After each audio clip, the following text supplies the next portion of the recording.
دپا 54 ضابطۂ فوجداری۔ دپا 54 ضابطۂ فوجداری میں پولیس کے ساتھ اور بلا وارنٹ گرفتاری کے اختیارات ہیں۔ اس میں 9 صورتیں بیان کی گئی ہے کہ ان 9 صورتوں میں پولیس بغیر وارنٹ کے گرفتاری کر سکتے ہیں۔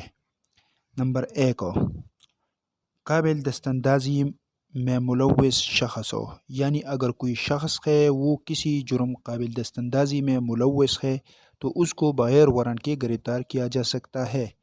ضمن نمبر 2 میں ہے جس کے ساتھ علیہ نقب زنی ہو، یعنی جس کے پاس ہو چوری کے اوزار ہو جس کے ذریعے وہ چوری کرتا ہو۔ ضمن نمبر 3 میں ہے مجرم اشتہاری کو۔ ضمن نمبر 4 میں ہے جس کے پاس مال مسروقہ ہو، یعنی جس کے پاس چوری کا کوئی سامان ہو تو اس کو بھی بلا وارنٹ گرفتار کر سکتا ہے۔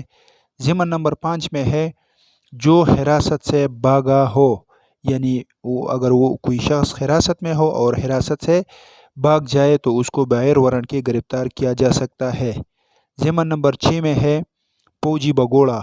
ضمن نمبر 7 میں ہے پاکستان سے باہر اگر کسی نے جرم کیا ہو اور اس ملک کے ساتھ حوالگی مجرمان کا معاہدہ ہو اور وہ جرم پاکستان میں بھی اگر وہ پیل کیا جائے تو وہ جرم ہو تو اس کو بھی بغیر وارنٹ کے گرفتار کیا جا سکتا ہے۔ ضمن نمبر 8 میں ہے رہا یافتہ قیدی جو 565 ضمن 3 کی خلاف ورزی کرے۔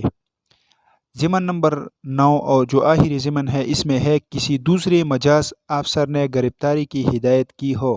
اگر کوئی افسر مجاز ہو اور وہ کسی دوسرے پولیس افسر کو گرفتاری کی ہدایت کرے اور جرم ایسا ہو کہ اس میں وہ پولیس افسر بغیر وارنٹ کے گرفتاری کر سکتا ہو تو اس میں بھی بغیر وارنٹ کی گرفتاری کی جا سکتی ہے۔